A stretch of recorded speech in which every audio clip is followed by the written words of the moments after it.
My name is Holly Robinson. I was born without my arm. I am a para-athlete, specialised javelin thrower and shot putter as well. I'm Raylene Bates. My focus is coaching Holly Robinson through to Paris Paralympics. To win the Paralympics has always been my goal.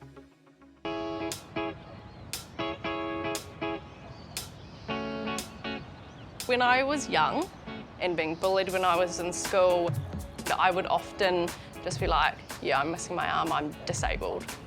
But then I started playing sport.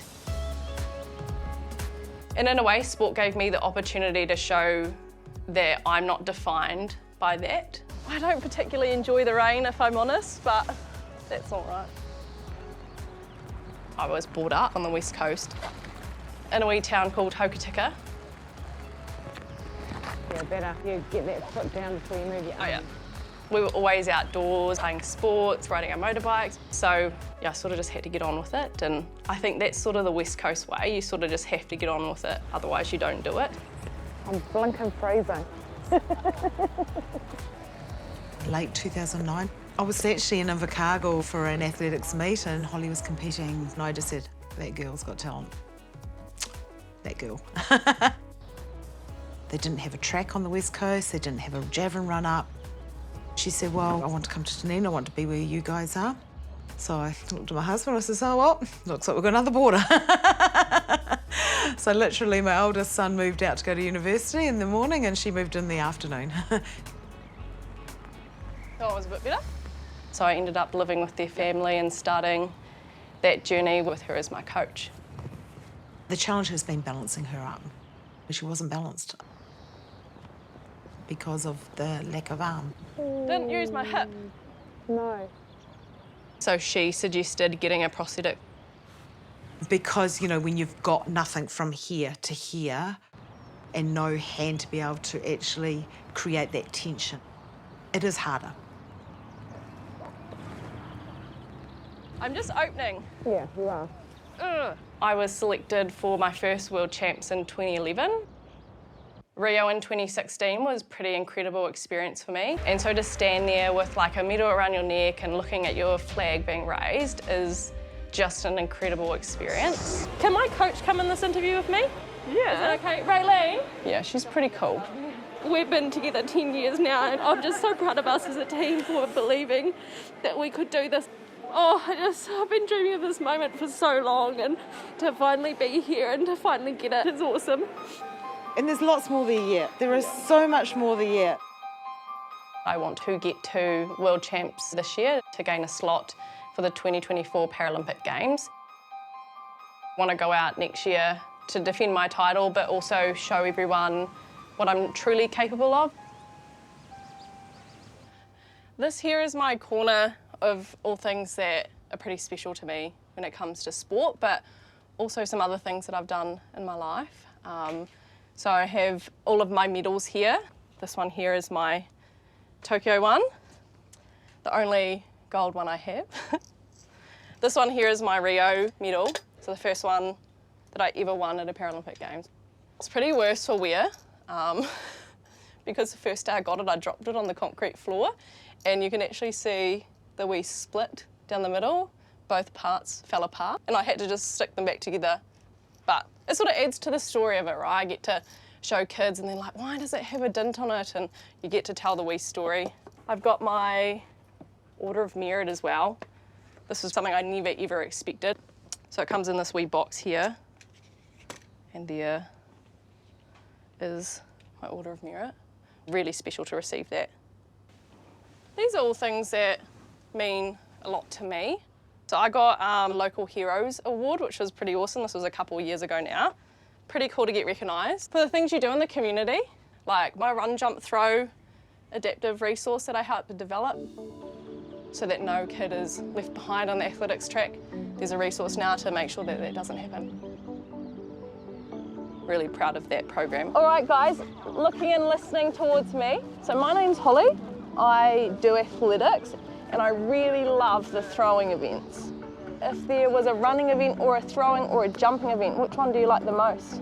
Jumping. Jumping, cool. And what's your name? Particularly in my younger years, having people just make assumptions about me because of my missing arm, it really knocked my confidence. Sport boosted my confidence up. We're gonna run really tall like a giraffe. How? Like this? Okay, on the tips of our toes and nice and tall. So we are launching our Northland pilot program for the adaptive run jump throw that teaches kids the fundamental skills within athletics. Red light. Getting kids active, getting them moving really well. And orange light, slow motion. When I reflect back on my journey, I had a few key people that said, hey, you can do this. You just do it in your own way. Like an elephant. We've developed a module that gives reference or suggestions how to adapt an exercise if somebody's perhaps in a wheelchair, if somebody is a leg amputee, if somebody is visually impaired. I was given opportunities when I was young, so to be able to give other people opportunities, it makes me so happy. You also see the parents go like, this is me, like this is so cool. Sage can't jump too well, but they've given her an alternate activity. Little things that we take for granted, but it's actually a way for her to develop. Just go from there, don't go too high, just go from there. There you go, just flick it, just flick it. Yes, nice, good work. So you're just adapting the exercise. Okay, we're gonna do that again, nice and tall. Okay, up over. Yes! So Sage stood up then, which is great, you know, used her whole body, that's good. Adapt it to the individual. Yeah! She's overcome quite a bit in her life, Hey, I've got to run to keep up with you. and she's helped us be better parents to our other kids as well. So we're signed up with athletics to show, look, here's the pathway for you here. Right, balance on one foot. And jump onto two. Good girl. I love seeing kids smile when they do something they haven't necessarily done before. Yeah. I mean, I just love it. It's about life skills. It's about building confidence in people that they can actually do anything that they want to do. Pick up your right leg, pick it up. That's your left leg. Hey! I love my sport and I love the technical aspect that it brings. Nice. But I also love that I can challenge other people's perspectives. Nice one. High five. And in a way I do sport to show those people that anything is possible as well.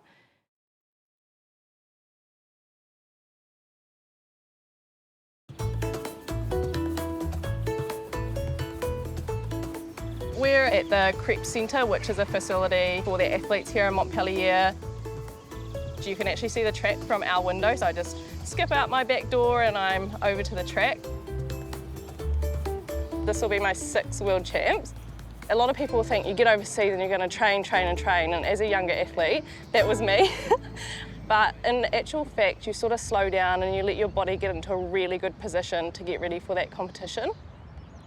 I, in the last few months, haven't done a lot of throwing, just because of an injury and a rehab for that. She had surgery on her elbow this year, so that put a bit of a spanner on the works leading into World Champs. Yeah, I've got it. Don't move it, don't move it. She's had some bony chips taken out of her elbow, and she's had some bone spurs shaved off her bone as well. Because of her elbow surgery, we've had to make a subtle technical change to her technique. Could you feel the length in that? There was no movement at all in the right hand. That was perfect. So we're working on that. We're almost there. Oh, see how the tail's coming down? Just wait. During the tough time that I've had with my surgery, I haven't thrown as much as I previously would. I mean, it's been really tough trying to cram 12 months training into a couple of months. Holly, just have a look at this. Just see where your javelin's pointing when you get in there. Out there, right? Correct. Do not move your hand. Javelin is so technical that one little thing can affect the outcome by metres. I really like the right hip on that, like it just went zoom. We are here to gain a top 4 placing to secure a slot for Paris 2024. That's the bottom line.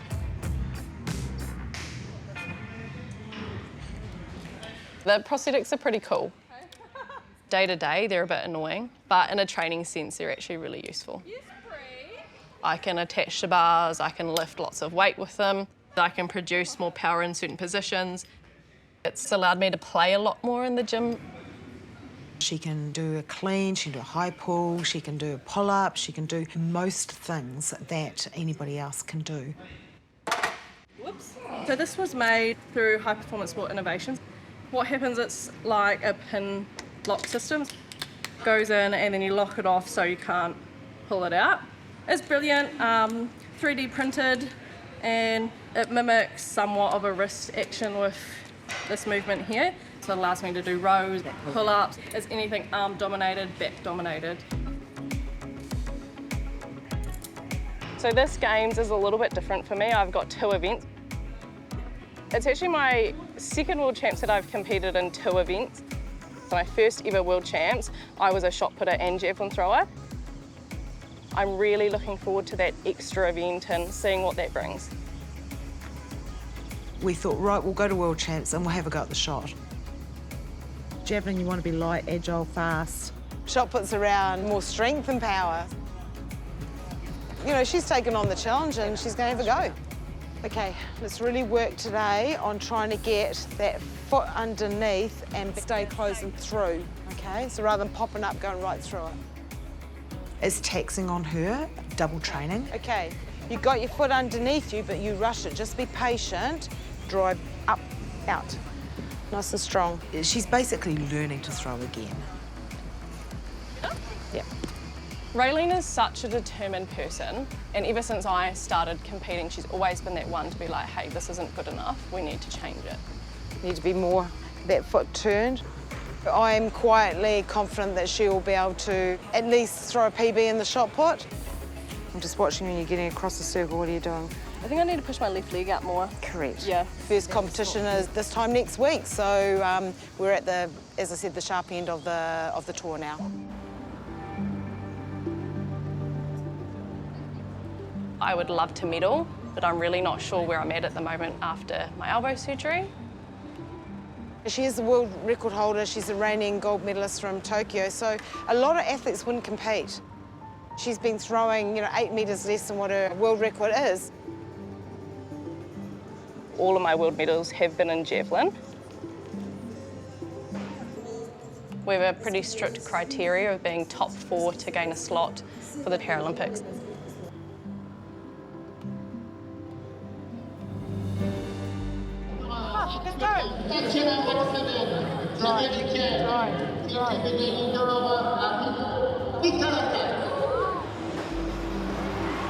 Reigning Paralympic champion with her opener. She's in 2nd position. Really good legs. Now let's get up and over it. But she's taken the approach to actually just go and have a go and see what happens and use the competition for competition's sake.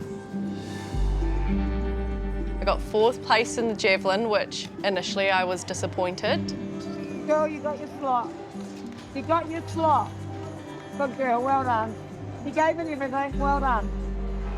So top 4 was like a spot for our nation for next year. So I'm pretty pleased to get that because it relieves a lot of tension off me now. Obviously, it's not my best throw, but for where I'm at right now, I'm happy, I'm content.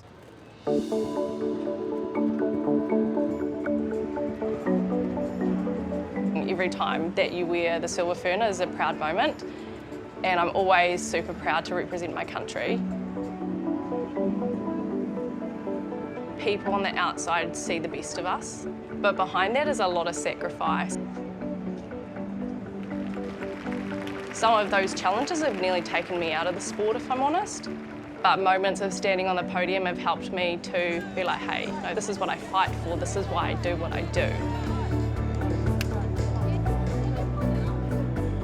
So when I'm coming into the circle, I sort of get that feeling of anticipation for a really big throw.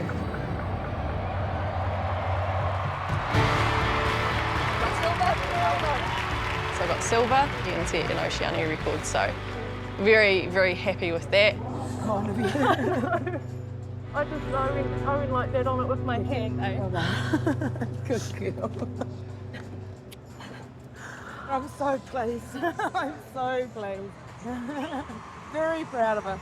Very proud of her. She's overcome a lot to be here. So yeah, really happy. Very happy. Yeah.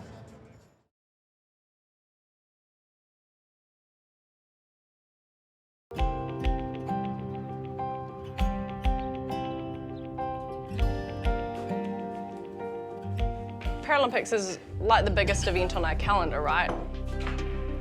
For the next 8 months, pretty focused on what I need to do. You know, I want to go and defend my title and I want to be a secondary medalist as well, and everything is just aimed towards that. 8 months, that's what I've got left, and I'm going to give everything to it. People remember Paralympic champions. We're in a strength reload week, so we're just coming out of a power phase, just giving a little bit more tone back to the muscles for the week, making sure she's got strength and range, not up. Through. Okay. And just increase power in general. Cool. Make her a faster, more powerful javelin thrower. Yeah, a beast. At the gym, a high performance sport in New Zealand, we do a lot of different things to what a general gym would do. Yeah, it's fine. This is one of our new machines, the Kaiser, to work on the peak power.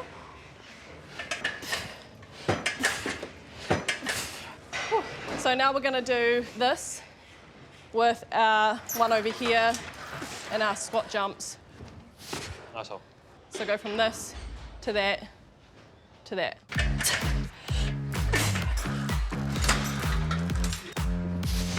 All we're chasing here is peak velocity on this jump. So how fast can she be at the end? 2.9. Go. 3 on the dot. Oh. Still. We want more. Always want more out of this. Yeah.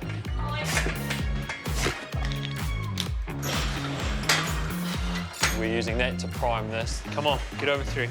So get more power out of the jump. 3.01. Come on. PB'd. Yay! 3.08. It's been a long time coming. It's so good. Yeah. Yeah. To be pushing my body is something I really value.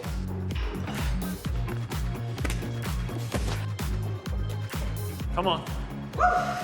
Having people challenge you in everything that you do. Having to be okay with feeling uncomfortable. The 40 is my PB. Come on. Equal PB. Here we go. Ooh, she came up well. Yay! Just that fight, the fight for just wanting to be better. Let's do it. Yeah. Come on.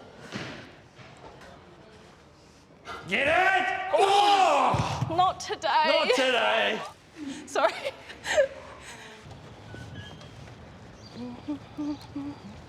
Paris. I'm excited. Also very nervous. Have you got your bungee? Yep. Raylene is going to be in a different role, Just holding that back, just so that will be different for us compared to previous games. So just here. Yep. 2024 has turned into something that is bigger than being her. So I'm chef de mission for the Paralympics in Paris. So the first movement, there is no movement of the upper body. My role as chef de mission is to provide a culture that enables those athletes to perform to the best of their ability. They're pretty much like the leader for us, right? They set the tone, they set the culture, they set the team mana. It's exciting. It's an exciting opportunity. Just let the knees move first. I've only ever been to a major champs where she has been just a coach for me. That's a little bit scary, but also really exciting as well, because it gives us different opportunities. Much better. Yeah, but I also think it will allow me to grow a little bit as an individual and to challenge myself a little bit more. Yeah, I think we can just get a bit more consistent. Yeah. But once you get consistent with that movement, Yeah. it'll, I think you have two types of athletes in this world. The athlete that can be the athlete full-time and that's all they focus on. And the other side of the fence where the athlete needs something else to be able to thrive in their sport. I'm definitely that type of athlete. I love my gardening. It's pretty cool. I'm definitely a work in progress when it comes to my gardening skills. But it's quite nice to just plant wee bursts of colour because I love colour. I've done a lot of work in schools, particularly the primary school space, which is really cool, and I love that. I've started my Masters of Teaching and currently working for Drug Free Sport New Zealand as well, which is cool. Yeah, it also signifies a different part of my life as well. Settling down, yep. Hi, Betsy. Babies are hungry. Raylene's been a big part of my life as a coach, but as a friend as well. Even when we bought our own house, she was like, these are the things you need to do, like the mama bear she is. Thanks, Raylene. Yum, yum. So this is pretty much the family that I sort of moved into when I came down here. Raylene was so excited about me moving in. She's like, I've made this roast for you, like this beautiful roast dinner the first night I was here, and I didn't want to tell her that I was a vegetarian and not accept the food that she cooked for me. Fair to say, things changed pretty quick after that, and I wasn't a vegetarian anymore. She wasn't the first one to live here, but Holly was the longest athlete to live here. It's not just all about the sport, it's actually about growing the person and looking after them as well. I probably wouldn't be at the level of sport that I am now if it wasn't for how I was born. Bunnies! I think it's made me a lot more resilient. And a lot of people say to me, if I could give you a magic pill, would you take it to get your arm back? And I would say to them no, because this is what makes me who I am. This is what makes Holly Holly.